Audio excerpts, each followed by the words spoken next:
যতই ঊর্ধ্বে উঠিতেছে তাপাংশ ততই বৃদ্ধি হইতেছে।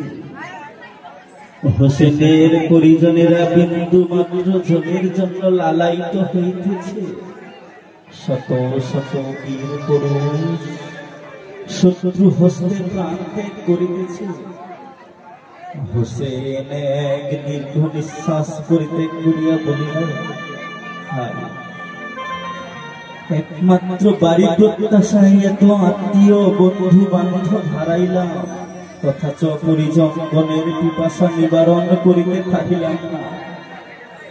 হাসান পুত্র কাসেম পিতৃব্যের এই কথা শুনিয়া সুসজ্জিত বেশে করজোড়ে বিনীত ভাবে বলিতে লাগিলেন, তাতো কাসেম এখনো জীবিত আছে, অনুমতি করুন শত্রুকুল নির্মূল করি।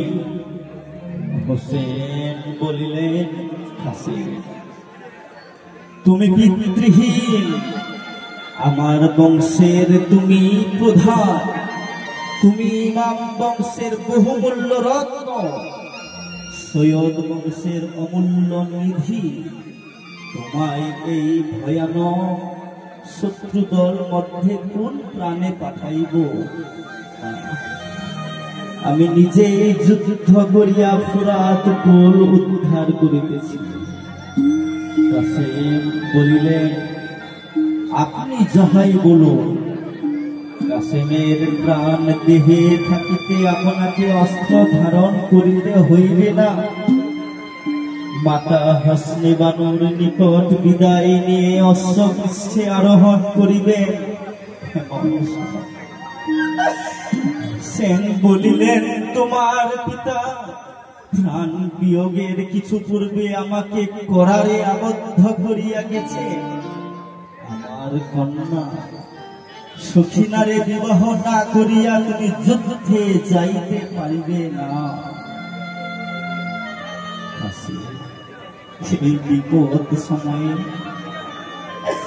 দক্ষিণ হস্তের কবজ খুলিয়া দেখিলেন, লেখা আছে, এখনই সখিনাকে বিবাহ করো। হোসেন বাধ্য হইয়া কাসেমের হস্তে মালাধিকা কন্যা সখিনাকে সমর্পণ করিলেন। মাতার নিকট সখিনার নিকট হইতে বিদায় নিয়ে যুদ্ধ সজ্জায় চলিল।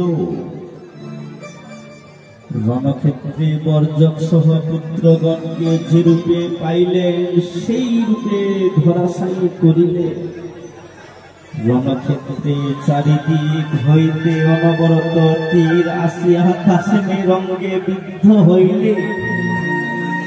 শিক্ষিত অশ্ব কাসেমের অবসন্নতা দেখিয়া শিবিরে আসিলেন। সখিনাকে আলিঙ্গন অবস্থায় কাসেমের চক্ষু বন্ধ হইল। প্রাণ বিহঙ্গ অনন্ত আকাশে উড়িয়া পিতা হাসানের নিকট চলিয়া গেল। এই হলো আমার আজকের ধর্মের সারাংশ।